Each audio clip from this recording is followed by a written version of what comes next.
Hello and a very warm welcome to today's show. Today we're going to be looking at the question of virtues, values, ethics and morality. My name is Magla Pillay and I have in the studio with me today Sister Denise, who has been practicing Raj Yoga meditation for over 40 years.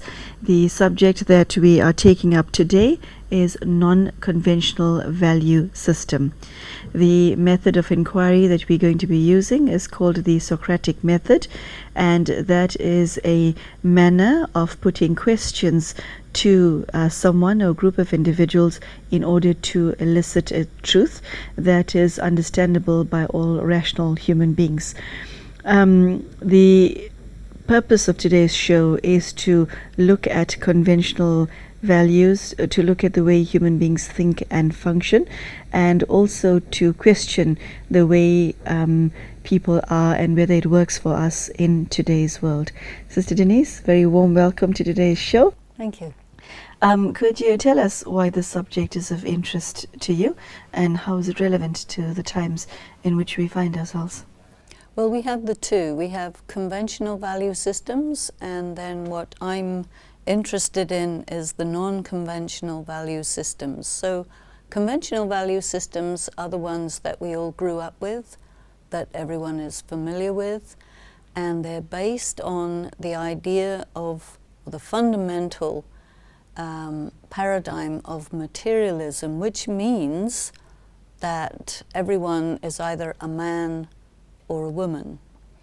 So conventional value systems, they have one set of values for males and a slightly different set of values that apply to females, which means that there's a fundamental inequity factored into the value system, so that when people are interested in equal pay for equal work, it is a problem because the value system mitigates against it.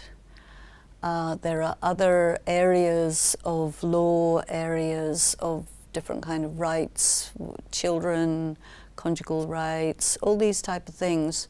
It's different if you're a man or if you're a woman. Whereas non-conventional values would be values based on spirituality, which means that we are not either men or women. The bodies are, but the self who inhabits the body is a genderless person. And because of that, there is no foundation for making a differentiation based on gender in terms of values. That means that everybody is actually treated equally in terms of rights, in terms of responsibilities. Of course, there are differences in the roles, but there are areas of fundamental rights and also areas where you're looking at the actual value of a person. Whether you're in a male body or a female body, you are valuable because you are a person. And there are some cultures which honor that, but most cultures really make a big difference, which means that it's actually not possible to carry the idea of spiritual values very far because it gets blocked by the materialist paradigm. So non-conventional values also means that a person will think about themselves differently. They will not think, well, I'm a woman, therefore I'm of lower value, or I'm a man, therefore I'm of higher value. You see, that syllogism couldn't work. I'm a human being, and therefore I have value. that goes across the board. Does that mean when you speak of conventional value system, is there need in humanity right now for a new value system to emerge? Because has the old one failed humanity? Well, I think it has. In what way? Well, take another angle. Being of a particular religion doesn't automatically mean that the people of any other religion are of less value, you see.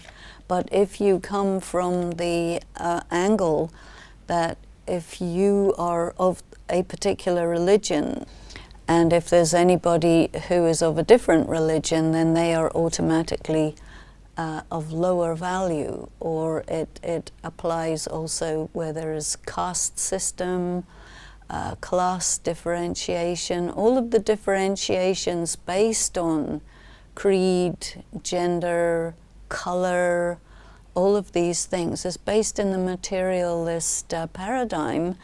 And what spirituality says is that those differentiations are based on falsehood, because it's not true that the body color changes your value.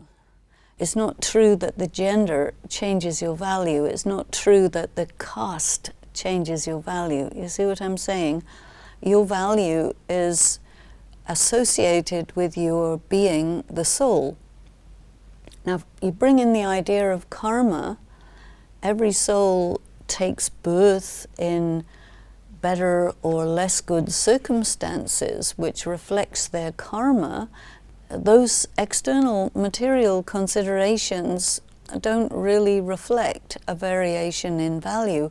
What changes the value of a person is the quality of their action. So that, you know, if a person is doing less good action, anyway the laws of karma are going to come in and cause that person to have to pay in some way, and so the quality of their life will be reduced by that. But the way that we interact with another human being has to be based on the inner qualities rather than external, physical, visible, cultural, or other such considerations, you see. And nowadays you have so much negative behavior towards people, including wars. You know, there are many wars and people are getting killed and tortured and mutilated on the basis of their race or their religion or their political affiliation, you see. Now, everybody has a right to whatever those things are. It doesn't make you suitable to be damaged by somebody else who judges you to be unfit or you know, you should be killed because of this or that. No. When a person performs antisocial action, that antisocial action creates an issue with the local law, but then even the laws themselves, they need to be equitable, not biased against minorities or biased against people because of their cultural or religious or ethnic identity.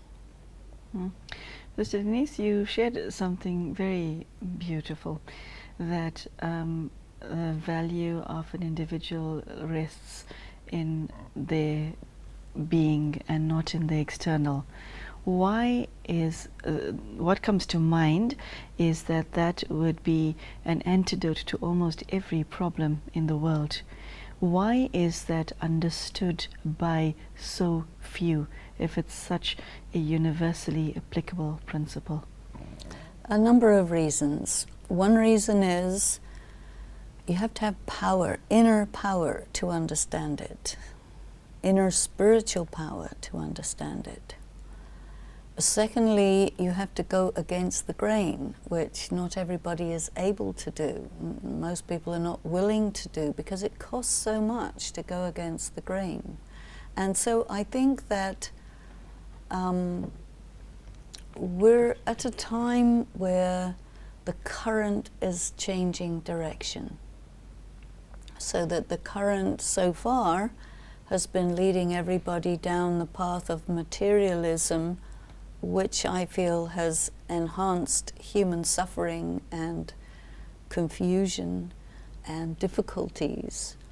And now it seems to be turning, going the other way, towards the direction of spirituality. But I think there have to be something rather like what is called imaginal cells. Do you know about imaginal cells? No. When a caterpillar spins a cocoon and sits in the cocoon, and then all of a sudden something happens. So what the biologists have found is that just before the butterfly has to happen, there are these little imaginal cells that create that image of the butterfly, and they cause it to happen very, very quickly. So I feel that this is quite a suitable analogy, that those of us who do naturally go against the conventional current and who have a substantial foundation of goodness for doing that, they in a way are acting like imaginal cells for a transformation that I feel is taking place in humanity, and it doesn't need very many to make that change. But the ones who do make that change, they have to be very clear, very strong, and their vision of where things are going is so clear in their minds that they just go, and then everyone else is drawn to that, in spite of reactions and resistance. You know, the current of materialism, extremism, and so on has reached a maximum, and the imaginal cell people are, you know, shifting it and making it go in the other direction. And I think it doesn't take many people to do this. They just have to be very clear, very strong in their sense of who they are, and that their vision of where to go is also very clear. Sister Denise, you use the expression materialistic paradigm often. What is your working definition of that?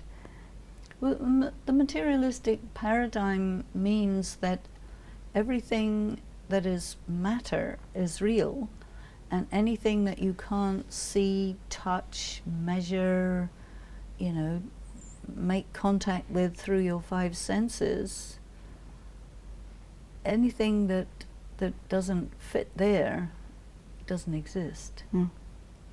Whereas the paradigm of spirituality says that there is matter, no doubt, and there is another dimension, which is the dimension of the spirit, which you cannot neglect, because the actual person who is performing action in the material world is a spiritual being, and there are laws of spirituality that govern everyone who's conscious, and the way in which they interact with each other, with matter, and also with the divine supreme being. And if you say that that dimension doesn't exist, then the kind of actions you do will lead you to something of a disaster, because you're just not taking into consideration very important energies, powers, and realities. You mentioned earlier that where people consider themselves to be male or female and are judged on all the things that the standards by which human beings judge others, and then taking it further to seeing the person from inside rather than external. I get the sense, as you were speaking, that the way humanity judges each other and categorizes people has caused them quite a bit of damage. Can we come back from that damage? Because it causes, it is heard a lot of what you said, that has been true for so many people for such a long time, has caused so much of pain. And how does one come back from that? How does one recover from that to embrace what you just said? Well, partly it's study. And you will study these ideas, you will study the concepts of spirituality when you find that the materialist concept or paradigm just doesn't work for you. It will trigger some sort of a search for something to replace it, because once something doesn't work for you, you need something that does work, and you will not stop until you find it. So then a lot of people are in search.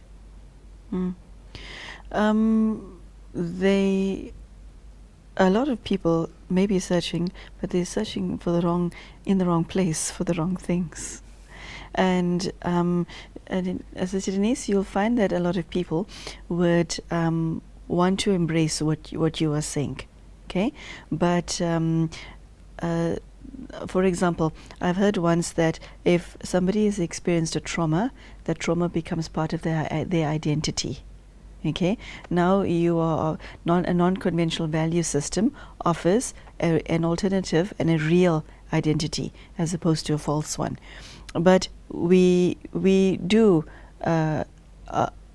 hold on to our weaknesses, don't we? How do you let go of that and embrace something new? The weaknesses hold on to us. Oh, really? So you have a trauma that's holding you in a vice grip, is putting you into survival mode, which means that you are getting more and more full of character defects.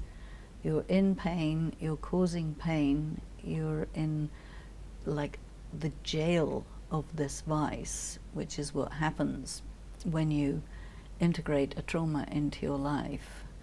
And for you to come out of it means you have to go through the initial pain.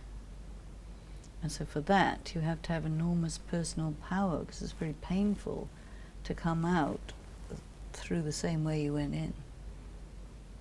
Ouch.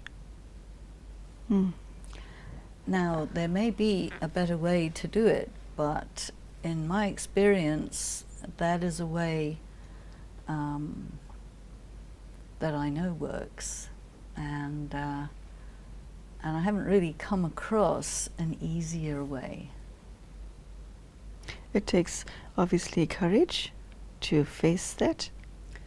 Well, courage is a good virtue, and the power to face is one of the powers that comes to you when you meditate. So the whole thing is a matter of accumulation, and then you get insights along the way.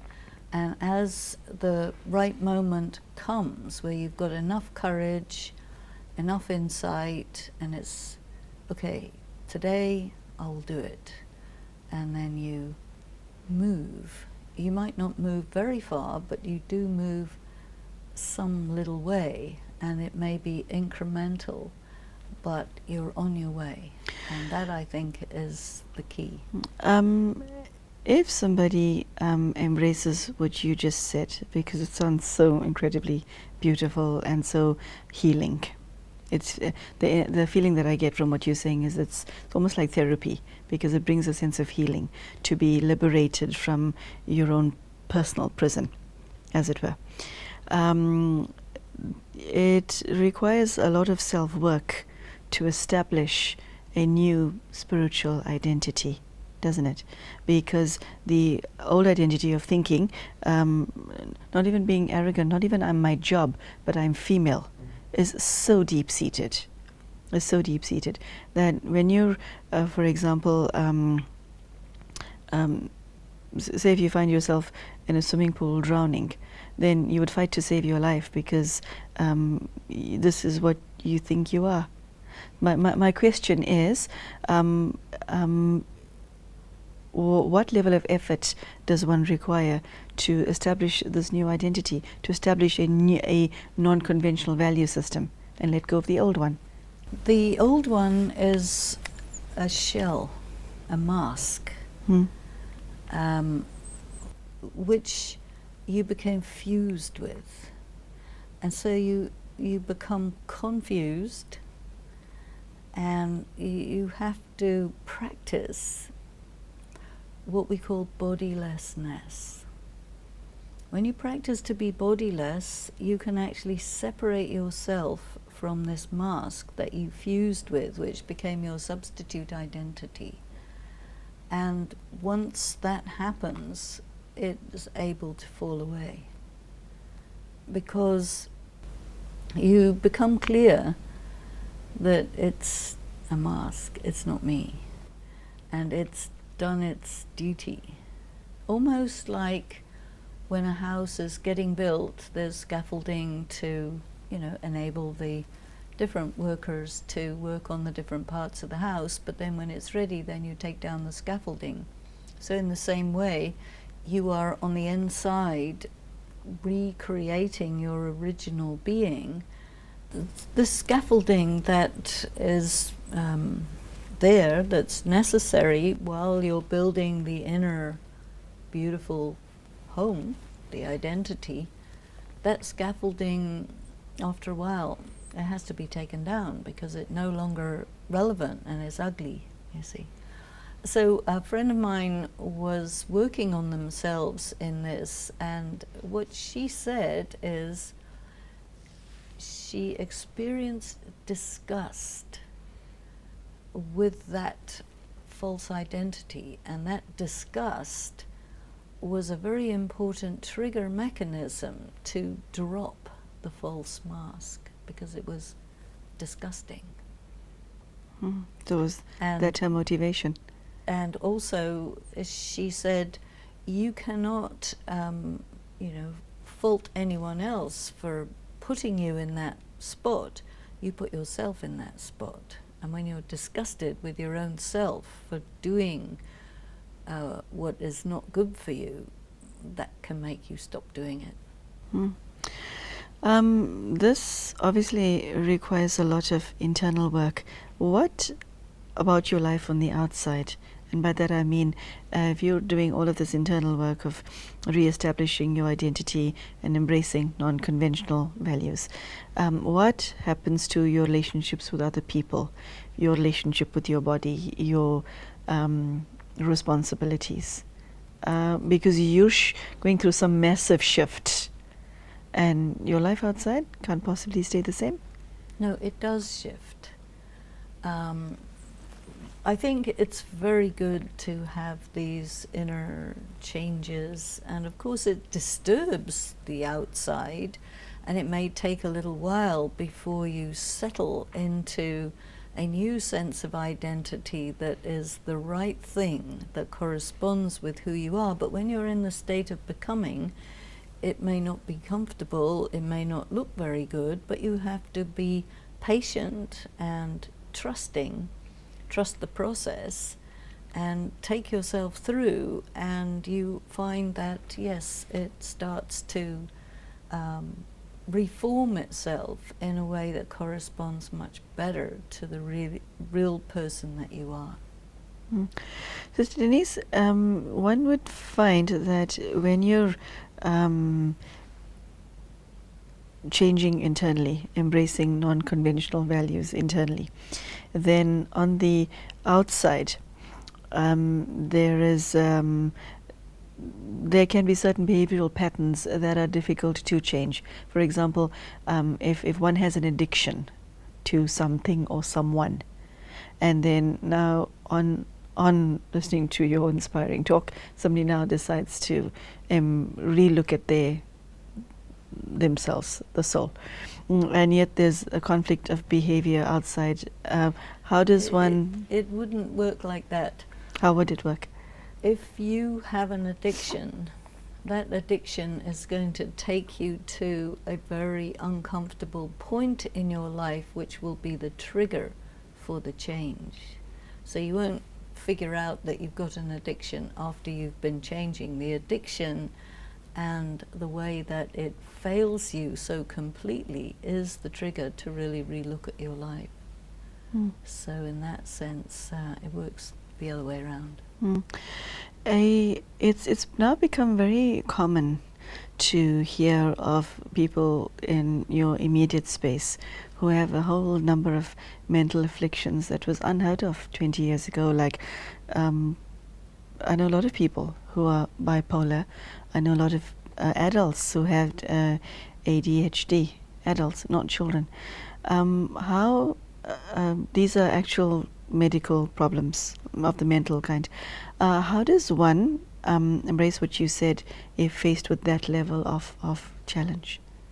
I think that we have to look at also the fact that in earlier times there was a very extreme prejudice against anyone with mental illness. So anybody who has some discomfort internally in their mind, they will hide it. They will do everything to hide it because they will not want to be classified as somebody who's mentally ill, because that's worse than being criminal. So now it's the prejudice against mental illness has shifted, and it's now just part of the continuum of ailments, and you can go for therapy, it's quite acceptable, and then you learn things and you maybe take medication and so on and so forth to alleviate that difficulty. But to recover with or without drugs, psychotropic drugs, from a mental illness is a big journey and a lot of work, and in a way you need to be very strong to do that. So meditation can be helpful, but on the other hand, depending on the nature of the problem, meditation can even make it worse because you become too disconnected from the reality. So because meditation does take you to a detached state, but if you're already disconnected, then meditation is not a useful thing to do. You have to get connected and then detach. So I'm sorry, connected to what and detached from what? Connected to the material world and all the responsibilities and realities of the material world, and then to become detached but not dissociated. You see, a lot of people, they think dissociation and detachment is the same thing, but not at all. Denise, the paradox that I'm picking up is you saying that in order to do this, you need to be very strong. In order to do this, you're very strong. What if your primary weakness is the fact that you're a weak person? And so, how do you do this then? Anyway, everyone is running on empty, spiritually depleted. But you may have a capacity that is greater than someone else's. So once you start filling through meditation, maybe you just keep filling, and you find that your capacity to fill is very large. And that indicates that you are a very strong person. But when you're empty, spiritually empty, you may not even realize it until you start to fill. There are people who fill but only to a limited amount, and so they only go to that far, and everyone is different, you know. Okay. Well, Sister Denise, I think that brings us to the end of today's show. Non-conventional values, ladies and gentlemen, a very interesting subject and not something that you hear every day. And as you see, Sister Denise has shared with us as to how applicable and necessary it has become to embrace this way of thinking. I hope that what you heard today is something that you can put into your life, and I do hope that it works for you. Sister Denise, thank you very much for an extremely informative half an hour, and we will see all of you again soon. Thank you and goodbye.